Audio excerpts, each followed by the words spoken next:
Eu serei poesia. A poesia está em mim mesma e para além de mim mesma.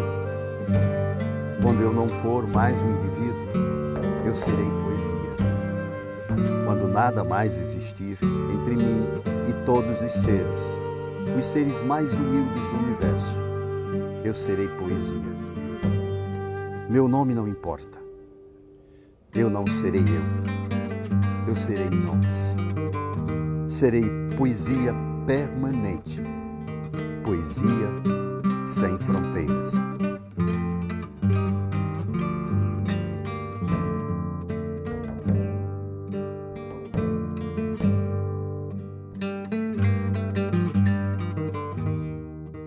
A mulher está presa porque é comunista ou é comunista porque está presa?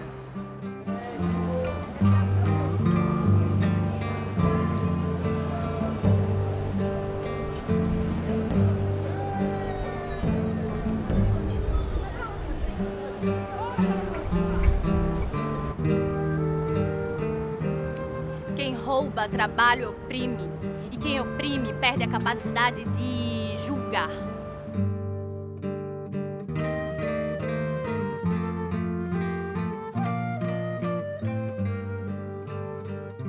Jacinta nasceu na fazenda Campo Limpo, que é do município de Cruz das Almas. Cruz das Almas faz parte, com Cachoeira e São Félix, do chamado Recôncavo Baiano. Só que Cachoeira e São Félix eram muito antigas, já estavam lá desde a época da cana-de-açúcar. E Cruz das Almas, onde ela nasceu, era mais recente e dedicada à cultura do fumo para charuto. E a gente percebe que essa infância dela na fazenda teve uma importância muito grande para ela como pessoa e como escritora, como criadora. Porque, você veja, Jacinta nasceu em 1911. A abolição da escravatura no Brasil é 1888, quer dizer. Então, a maioria dos que moravam ali eram ex-escravos que não tinham para onde ir, continuaram ali. Ela pôde conviver com esses ex-escravos, com as amas de leite, com aquela cultura popular que residia lá. E ela trouxe para a poesia dela todas essas canções populares, essas canções de infância. Então, eu acho que a Fazenda Campo Limpo é um locus importante na formação e na literatura da Jacinta, porque apesar de depois ela fazer uma poesia política também, ela nunca abandonou totalmente a poesia lírica. Diz o povo que é mãe velha, quem sabe, aquela que mora só com seus sapos na cabeceira do rio. Teve filhos, mas se foram. Faz tanto tempo que emigraram para o sul. Quantas luas ela viu, ninguém sabe. Mora ali há 100 anos, muito mais do tempo dos donatários daquela capitania. Vive a era do cavalo. Seus olhos não viram nunca uma rua. Tudo em vão. Trem de ferro passaste, máquinas, flor elétrica dessa era, velocidade, passaste em vão. Diz o povo que é mãe velha, terra de tanto sofrer. Quando ela estava já em Salvador, terminando o curso de magistério, né, a chamada escola normal, para ela ser professora, Aí ela começou a se ligar a uma ala da igreja mais progressista, né? Que era o pessoal, eram os padres do São Bento, eram os beneditinos, que tinham uma preocupação intelectual, que traduziam partes da Bíblia e tal, e ela aí ingressou nessa atividade mais progressista, no sentido de que já não era mais aquele catolicismo tradicional. Nós, os cristãos, Senhor, na realidade eterna de tua vida divina, contemplas dentro do teu verbo todas as criaturas.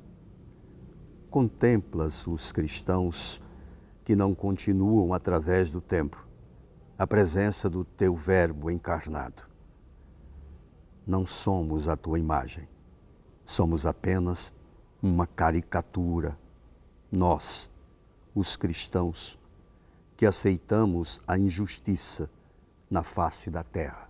Aí vem a questão da entrada do Brasil na Segunda Guerra Mundial. Havia uma mobilização imensa dos jovens pela entrada do Brasil na guerra, pela pró-aliados. Então, a Jacinta mergulhou de cabeça nisso aí. Aí ela começou a publicar bastante em jornais, e já com a consciência política maior. Então, ela tem um poema dessa fase em que ela diz mais ou menos o seguinte: mas de que adianta nós sermos cristãos e agirmos contra os seres humanos, não ajudarmos a pobreza, não tentarmos modificar o mundo? Pensamento de uma beata. É preciso que hajam miseráveis para que o senhor bispo seja bom.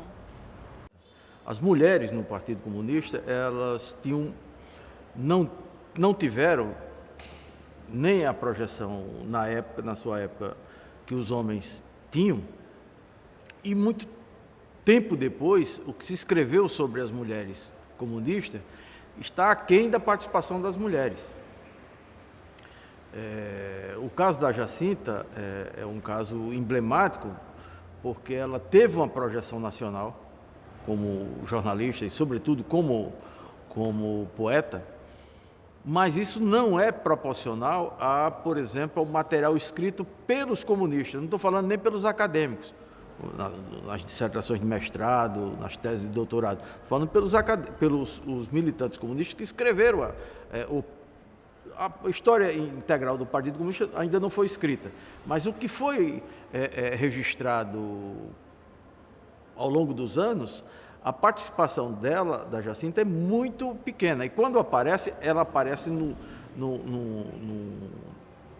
conjunto de nomes de mulheres para dizer que você está citando, como cita Ana Montenegro, outras militantes baianas, mas no caso específico da Jacinta, ela ainda está por ser escrito, além do trabalho já monumental que a Janaína produziu, quer dizer, organizou, e o texto que ela escreveu sobre a Jacinta, que é um passo importante, mas ainda precisa ser trabalhado a participação dela, por exemplo, no jornal.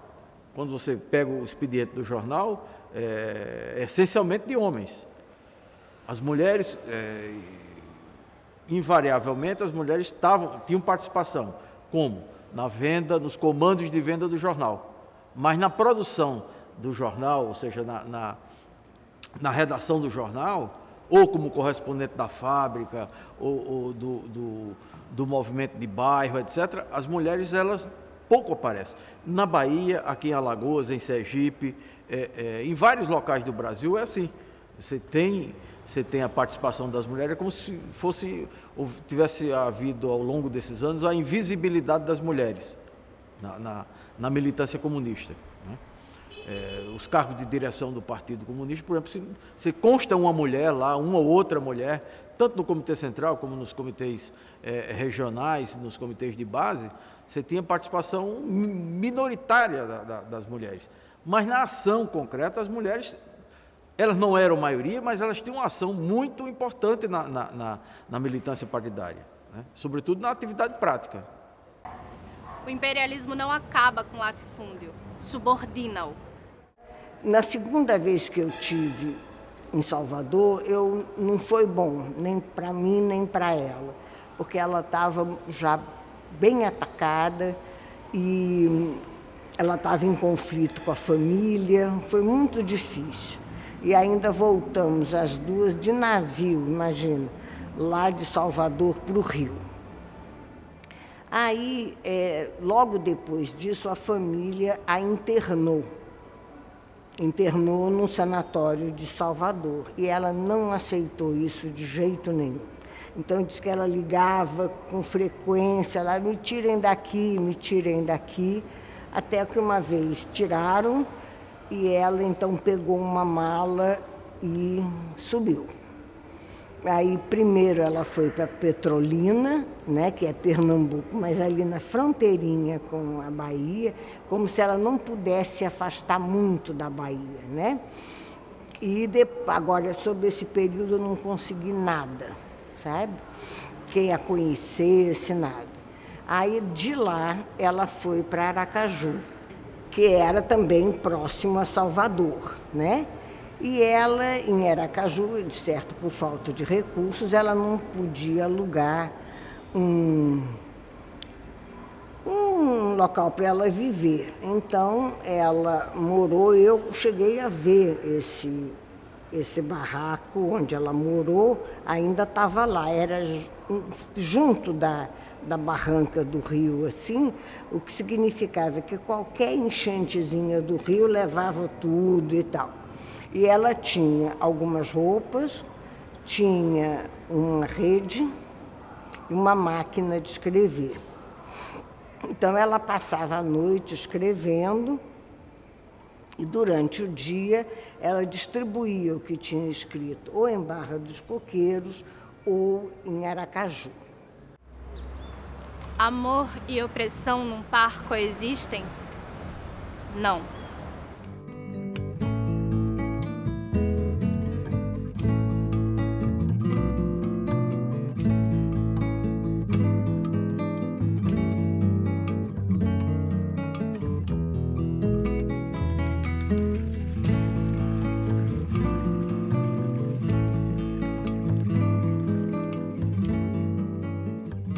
Aqui na Barra dos Coqueiros eu fiz um trabalho de campo e não tive o sucesso esperado, mas tive a grata surpresa de encontrar ainda duas pessoas que lembravam vagamente dela, que era nosso José Sacristão, um patrimônio cultural da nossa cidade, presidente de honra da Academia Barra Coqueirense de Letras, que eu fui lá 3 vezes na casa dele falando de Jacinta.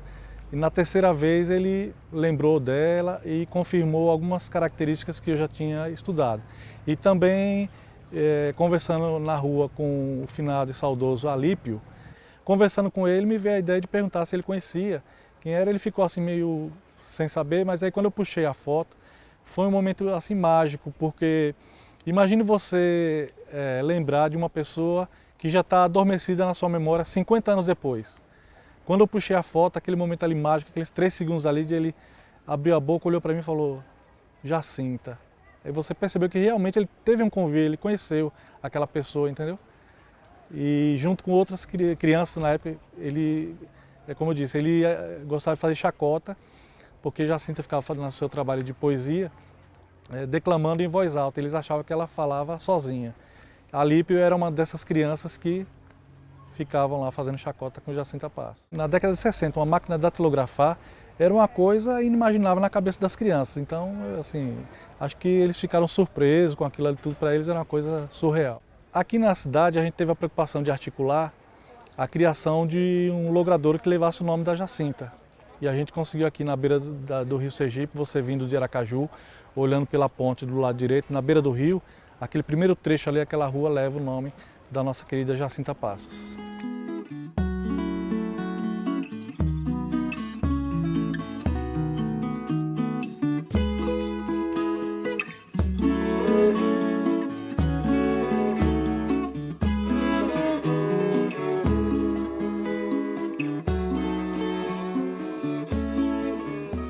Louvado seja teu nome e tua raça. Tens um irmão em cada pátria, louvado seja. O ventre de tua mãe, louvado seja. De pura luz tua coroa será. O salto, água funda, rio maduro, homens no leme eis o mar. Água funda, rio maduro, e a força para saltar. Mar, cidade-campo, branco e negro. Mar, mulher e homem. Mar, burguesia e homens. Tudo é mar.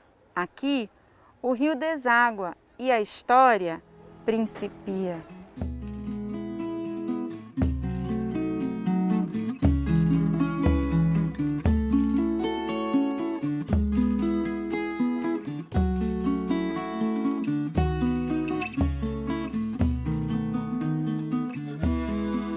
A flor caída ao rio, que a leva para onde quer. Sabia disso e caiu. Seu destino é ser mulher. Leva tudo e segue em frente. Amor de homem é tufão.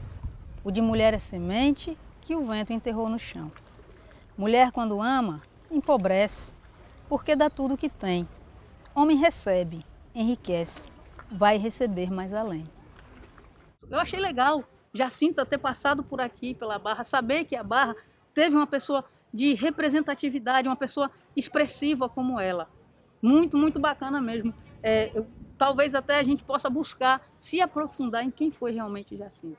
Se ela, no tempo dela, já fazia essa revolução toda, eu queria que ela estivesse aqui hoje, ou que existissem mais Jacintas, para a gente fazer mudar e mostrar que o mundo não é masculino. Incutiram isso na cabeça das pessoas. O mundo é de iguais. Plantei meus pés, foi aqui, amor, bem aqui nesse chão. Plantei meus pés, foi aqui, amor, bem aqui nesse chão. Nos muros de Aracaju aí, que frases resistentes nos muros de Aracaju. Há 3 anos escrevi nos muros de Aracaju. Independência nacional não é nacionalismo. Sim, porque aí veio 64. Até então, ela mantinha uma atuação política regular, ela comparecia em Sergipe aos grandes debates estudantis, políticos e tudo. Mas aí veio 64 e ela era muito... Ela era muito vulnerável, porque ela não tinha ligações maiores lá, né? Não só vulnerável, como ela não desistia da luta nem um minuto. Em determinado dia, essa senhora está pichando nas ruas de Aracaju, pichando palavras de ordem contra a ditadura, e é presa. Quando chega, é levada para o 28BC, levada para o 28, e causa um problema enorme no 28BC. Porque que crime iriam atribuir a essa senhora? A senhora pacata, uma senhora que não estava filiada a partido, que não fazia movimento revolucionário. Uma senhora, depois, quando eles vão pesquisar, da tradicional família baiana, filha de família importante, de Cruz das Almas. Uma senhora casada com o irmão de Jorge Amado, ou seja, uma pessoa de peso na sociedade. O que fazer com ela? Aí ela foi presa, mas o tenente que a prendeu e que ficou responsável por ela, começou a desconfiar que alguma coisa ali não batia muito bem. Porque ele perguntava as coisas para ela, ela respondia em verso. Aí a família usou como intermediários um casal de primos que morava lá em Aracaju, e esse casal de primos, então, pediu ao dono da casa de saúde que fosse lá examiná-la para dar um atestado. E ele deu um atestado de que ela sofria provavelmente de esquizofrenia paranoica e ela, então, foi transferida para o sanatório. Uma subversiva que não tinha como você jogar na penitenciária, jogar nos porões, mandar para Fernando Noronha, nem mandar para o DOI-CODE. O que fazer? Como ela tinha renda, né, ela tinha como pagar, naquele momento, isso em Aracaju, tinha 2 hospitais psiquiátricos. O Adalto Botelho, que era o Hospital do Povo, já era um hospital cheio, porque a colônia Eronildes de Carvalho já tinha sido desmanchada e os pacientes tinham sido trazidos para o Adalto Botelho. Adalto Botelho foi um hospital para ter 80 leitos, já estava com mais de 200. Né? Aquele manicômio tradicional, que depois se manifesta, já era o Adalto Botelho. Mas existia uma clínica particular, né, chamada Santa Maria, uma clínica nova, uma clínica que se propunha a ser alternativa.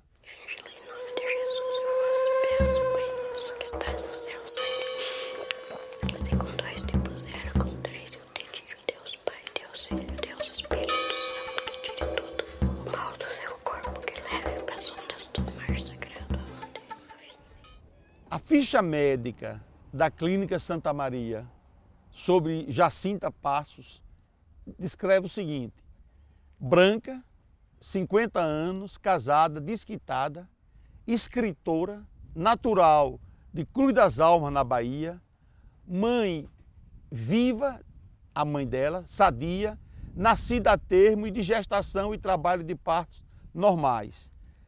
Linguagem, dentição e marcha não sabe informar. Tem uma filha de 17 anos, não usa tóxico, é um dado interessante, isso não era comum se usar tóxico naquele tempo. Foi criada pelos pais em ambiente familiar. Sempre foi considerada como criança bem comportada. Desde 1944 é comunista.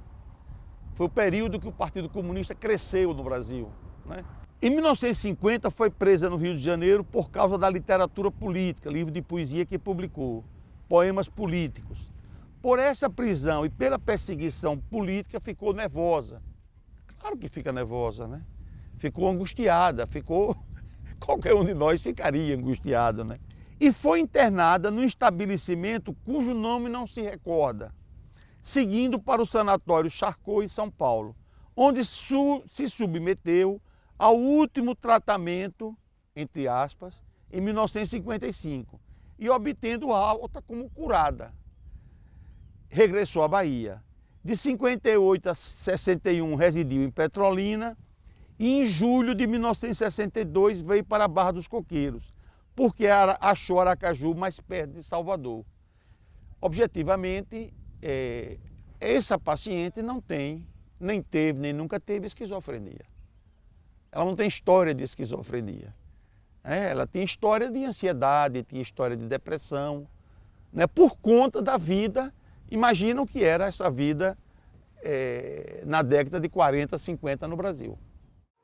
Pessoas como místicos, como artistas, como visionários, conseguem fazer esse trânsito por diversas descrições de realidade. Aqueles que nós chamamos de loucos, particularmente no caso, naqueles quadros que nós patologizamos com o rótulo de esquizofrenia, esse trânsito é prejudicado. Então, a pessoa nessas condições, ela até acessa uma visão diferente, melhor dizendo, ela produz uma visão diferente, uma lógica diferente para descrever a realidade, mas ela tem uma dificuldade de compartilhar isso. No caso da Jacinta, a gente vê, né, que essa obra vasta, essa obra tão intensa, ela se traduz como uma insistência em manter-se em contato com a realidade, em ser capaz de compartilhar o que ela produz em seu universo com esse mundo, mesmo dentro daquelas condições adversas do encarceramento no manicômio. Então a gente poderia questionar até que ponto a Jacinta era uma louca, até que ponto a Jacinta era uma esquizofrênica, e seria hoje leviano tentar estabelecer um diagnóstico em termos técnicos na ausência da Jacinta, sem poder dialogar com ela. Mas, sem dúvida, a gente também tem que avaliar o que era ser uma mulher que pensa no início do século XX. o que era ser uma militante comunista num contexto de ditadura. Com certeza são condições plenamente adversas para a saúde mental de qualquer pessoa. Portanto, é muito razoável esperar que uma pessoa dessa surte em um determinado momento, né? O que no caso da Jacinta parece ter sido algo mais pontual, e que ela também estabeleça uma relação mais conflituosa com o mundo a partir do momento em que ela sofre muita repressão por ser mulher, em que ela sofre muita repressão por ser uma militante de esquerda num contexto de uma ditadura de direita. Eu somei 8 mais 8, Janaína. Deu igual a 16, Janaína. Mas espera, mais coração, Janaína, mas não deu um passarinho, Janaína. Por que foi que não deu, Janaína? Eu fiz uma viagem, porque vocês sabem da minha história com ela, né? No começo da minha adolescência, eu não queria mais encontrar, porque para mim era difícil. Ela, como toda pessoa, quando estava em crise de esquizofrenia, ela queria aquilo daquele jeito, tinha que ser assim. E eu não queria ficar mais voltando para Salvador. Aí o meu pai procurou Carlos Marighella, que era muito amigo dos dois, dele e dela. Explicou a situação e disse: olha, Marighella, diga a ela que Janaína vai estudar na União Soviética, porque isso é decisão do partido e ela vai. Dito e feito. Então, oficialmente, eu estava na União Soviética, não apareci mais. Aí, quando eu me formei na faculdade, eu falei, não, vou lá ver minha mãe, né? História de União Soviética, eu já voltei da União Soviética. Aí, eu fui vê-la, mas aí eu estava preparada para tudo, menos para o que aconteceu. Quando ela não me reconheceu, para mim foi um horror. Pensei, meu Deus, agora eu perdi minha mãe para sempre, né? Então eu levei um tempo para digerir tudo isso, sabe? Para tranquilamente compreender que isso era uma situação dela, que provavelmente ela devia estar querendo me proteger, porque ela sabia que a ditadura existia lá e que podia ser gente infiltrada, e essa coisa da perseguição ela tinha muito. Janaína é minha filha, não é minha propriedade.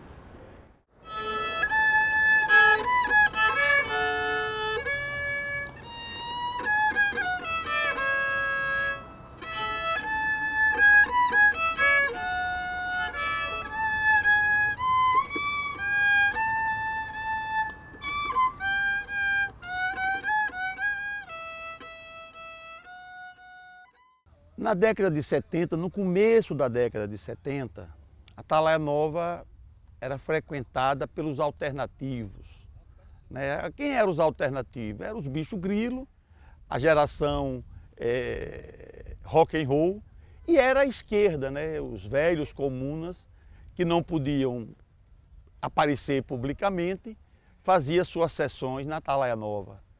E nós frequentávamos o bar de Mauro, seu Mauro, né? Um bar de um pescador, e rolava sempre uma mística, uma conversa que antes, há tempos anteriormente, tinha frequentado, tinha morado lá.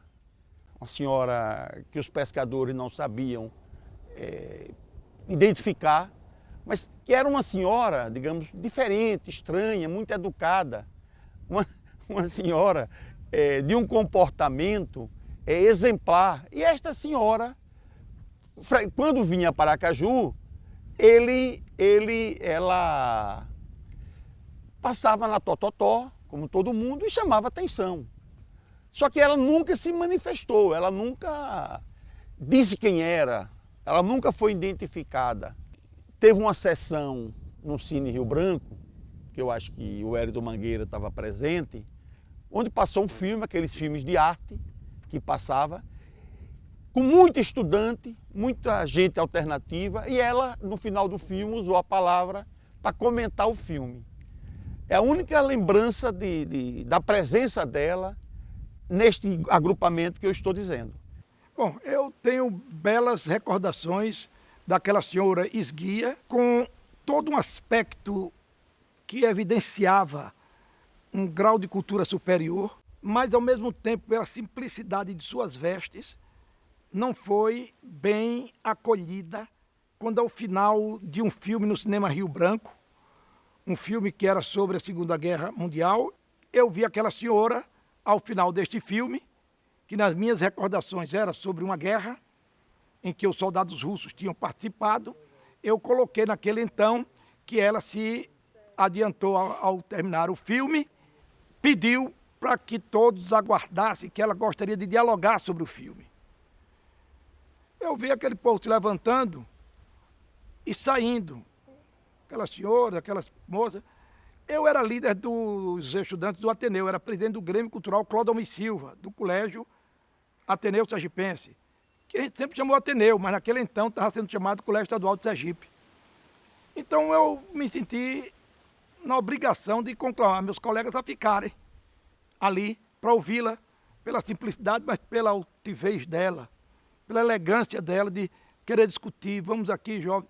E assim os alunos, os estudantes, meus colegas do Ateneu, ficaram. Tive o apoio de vários colegas, entre eles Ronaldo Matos Santiago, Ernestino, né? Ficaram, Alceu Monteiro, ficaram. E ela fez um belíssimo discurso, mostrando o valor da história, mostrando que o ser humano tinha que conhecer a história. Porque quem não conhece a história está fadado a errar mais de uma vez. Enfim, que é pela história que o ser humano se humaniza. Ela aproveitou e falou da grandeza da liberdade, da democracia, de construir um mundo melhor. E aquilo entusiasmou pela empolgação dela e todo mundo bateu palma no final. Olha, foi mais ou menos em 1970, 1971. Eu participava de uma reunião do partido, ali na rua, na Praça Olímpio Campos, quando veio um representante do Comitê Central do PCB fazer uma palestra para um representante de cada base política de Sergipe. E eu representava, na época, a base dos bancários. E naquela oportunidade, após a reunião, Sérgio Gordo, que era este enviado do Comitê Central, falou para um colega, Jackson Sá Figueiredo, que queria, antes de viajar, queria ir numa clínica Santa Maria, onde estava residindo, onde estava como paciente lá uma militante do Partido Comunista, que era Jacinta Passos. E, inclusive, eu fui convidado para ir a este encontro, mas não compareci. Mas ele foi com Jackson Sá Figueiredo lá na clínica, ali no bairro América, e que pertencia, na época, a Hercílio Cruz. Se me quiseres amar, não despe somente a roupa. Eu digo, também a crosta feita de escamas de pedra e limo dentro de ti. Pelo sangue recebida, tecida, de medo e ganância má. Ah, de pântano diário nos pulmões, raiz de gestos legais e limbo do homem só numa ilha. Eu digo, também a crosta, essa que a classe gerou, vil, tirânica, escamenta. Se me quiseres amar, agora teu corpo é fruto, peixe e pássaro, cabelos de fogo e cobre, madeira e água deslizante, fuga, aí rija, cintura de potro bravo, teu corpo, relâmpago, depois repouso, sem memória, noturno. E nós estamos diante de uma autora brasileira, baiana, que morou aqui em Sergipe, né, que é a Jacinta Passos, que além de excelente poetisa, além de jornalista, ela também é uma escritora de prosa, que não é poesia. O que significa? Que isto ela quis utilizar a linguagem escrita para dar o seu recado. Além do que, também a literatura ela tem uma função de transformadora da mentalidade das pessoas. Na medida que você se aproxima de um livro, você está se aproximando das ideias daquele autor, da preocupação daquele autor, daquilo que o autor descreveu. No caso da poetisa Jacinta Passos, qual é o grande recado que ela quis deixar? Acredito eu que tenha sido um recado de conscientização daqueles que iriam ler os seus poemas, sua poesia, mas também um recado da importância do amor, do respeito à humanidade, à vida, para que ela tanto lutou a defesa dos oprimidos. Ela foi digamos assim, teve uma visão também profética através de sua mensagem poética, porque ela combateu a opressão, e quem viveu no tempo dela talvez não tenha nem sequer conhecido o discurso dela, mesmo convivendo com ela. Hoje eu posso usufruir através da mensagem poética dos livros dela e dos livros sobre ela, né? Esse coração militante da filha dela, que é um belo trabalho, né, organizado por Janaína Amado, né, a filha dela, é um trabalho que estimula o leitor a conhecer esta poetisa. E qual é o sentido também do que eu vejo na obra poética? É que ela é recomendada por autores famosos, por críticos de literatura famosos, né? Só vou citar dois aqui que me vem de memória. Um deles é Mário de Andrade. Mário de Andrade simplesmente é o homem, um dos fundadores, dos idealizadores da Semana da Arte Moderna, né? Um paulista, mas de grande repercussão para a literatura brasileira, né? Ele e o irmão dele, da literatura crítica, literatura folclórica. Este homem, ao recomendar a leitura de Jacinta Passos, né? Quem conhece Mário e não conhece Jacinta vai dizer, opa, essa autora só pode ser boa. Um outro autor, que esse eu conheci pessoalmente, fui aluno dele, Antônio Cândido. Antônio Cândido é o papa da crítica literária brasileira, famoso, escritor, professor da USP, né? Eu fui aluno dele em Campinas, na relação entre literatura e sociedade. Então, este homem tem um elogio a Jacinta Passos também muito bonito no seu trabalho que ele faz. Inclusive, pelo que eu sei, ou pelo que eu conheço assim rapidamente, ele faz uma comparação entre a obra poética de Jacinta Passos e um jovem poeta que estava sendo lançado na literatura nacional, que era João Cabral de Melo Neto. Ora, comparar Jacinta com João Cabral de Melo Neto, meu amigo, isso é um grande, digamos assim, um grande elogio a ambos poetas. Tem aqui neste livro uma passagem muito rápida, pelo menos daqui da orelha, de Antônio Cândido, quando ele diz: Jacinta Passos se firmou com Canção da Partida, é um dos poemas aqui, numa posição de primeira plana da moderna poesia brasileira. Quem sabe quem é Antônio Cândido e não sabe quem é Jacinta, vai correndo para ler Jacinta, pois que Antônio Cândido disse isso e outras coisas sobre ela. E sem contar o relacionamento, no caso do livro dela, das obras dela,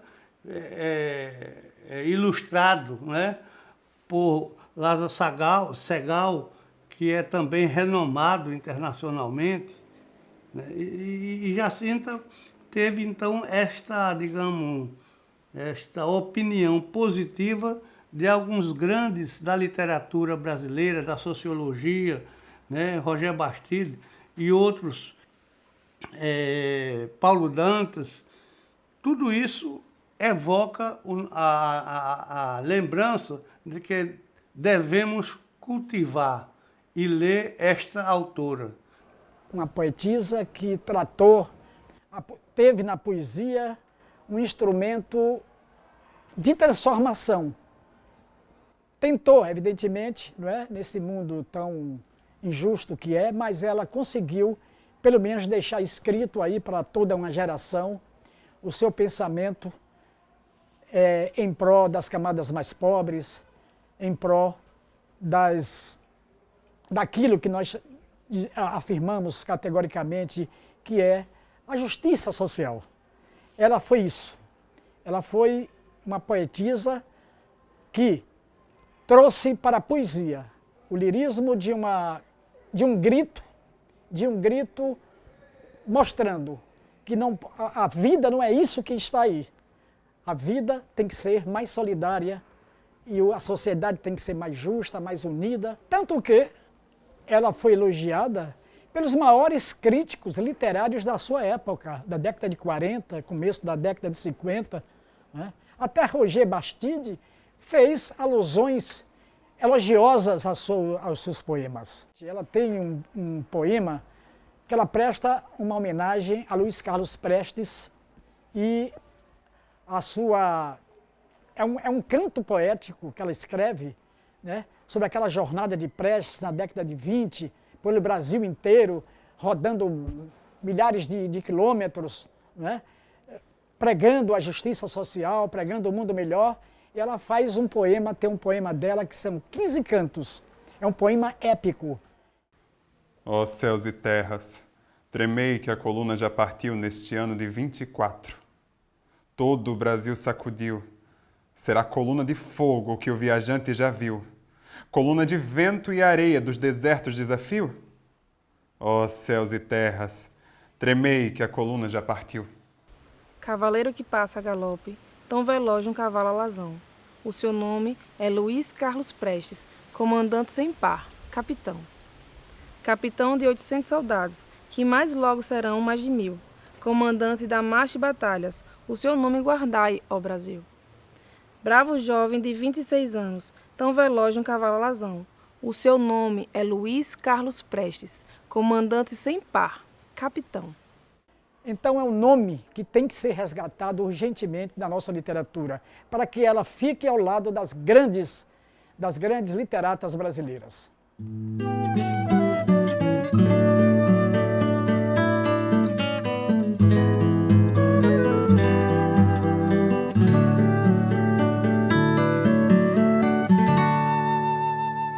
Jacinta, poeta, pichadora, pichava aqui na Barra. Estava lendo sobre ela, foi presa pichando contra a ditadura. E eu não sei, eu acho que talvez se eu vivesse no tempo dela, eu imagino que a gente acabaria dando rolê junto, sabe? Ou então recitando na rua junta, escrevendo qualquer coisa. Eu acho que mulheres que se empoderam geralmente se encontram, sabe, de alguma maneira. E por mais que a gente não viva no mesmo tempo, a gente vive algumas coisas que ainda são as mesmas. E eu me sinto conectada do mesmo jeito, dando rolê com ela do mesmo jeito. E foi bem forte esse trabalho pra mim, porque era eu conversando com ela dia e noite e dia. E se tornou outra presença assim na minha vida, sabe? Uma nova referência, inclusive. Uma antiga nova referência. Jacinta Passos. Poeta, pichadora da militância, resistência da rua.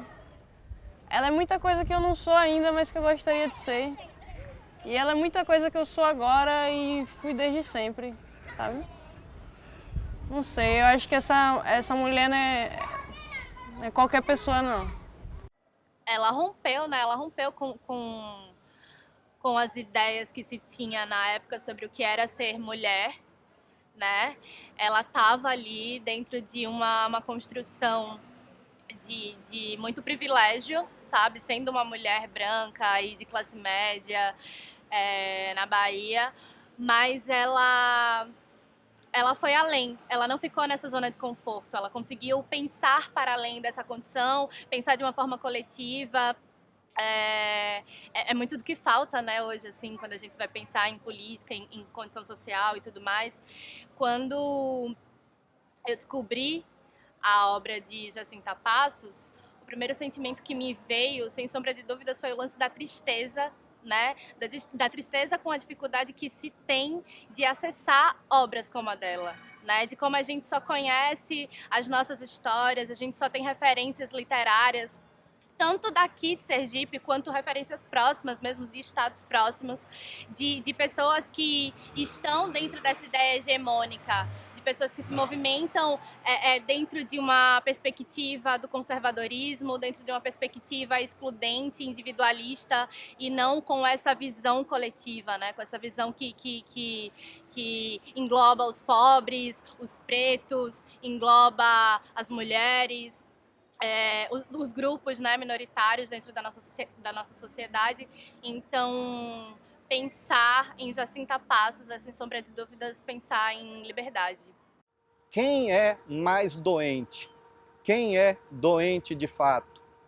Uma sociedade que legitimou e legitima uma ditadura que encarcerou a Jacinta num manicômio, uma instituição que não trata, uma instituição que exclui, que cala, que cronifica o doente, ou a Jacinta, que era apenas uma mulher que sonhava e lutava para um mundo mais justo, para uma sociedade menos excludente.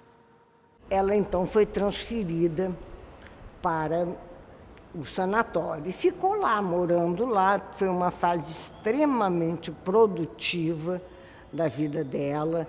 Ela escreveu, ela preencheu muitos e muitos e muitos cadernos. Olha, que eu tenho lá são 58, sobre todos os assuntos que você possa imaginar: teoria da arte, poesia, pedagogia, tudo que você possa imaginar. E a gente vê que ela era uma mulher culta, porque as referências que ela faz, sem estar com os livros na mão, né, eram muito variadas e muito cabíveis, né? E aí ela ficou lá nesse sanatório. Ela fugiu uma vez, né, de lá. Aí a enfermeira, o médico, achavam que ela ia ao Banco do Brasil para pegar um dinheiro dela que tinha sido depositado lá. Dito e feito. Ela foi lá. Quando ela foi, pegaram ela e internaram de novo, né? Aí ela disse para a enfermeira: não, eu não vou mais sair daqui, não, só vou sair daqui pelos ares. A poesia está em mim e para além de mim mesma. Quando eu não for mais o indivíduo, eu serei poesia. Quando nada mais existir entre mim e todos os seres mais humildes do universo, eu serei poesia. Meu nome não importa, eu não serei eu serei nós, serei poesia permanente. Serei poesia sem fronteiras. Não.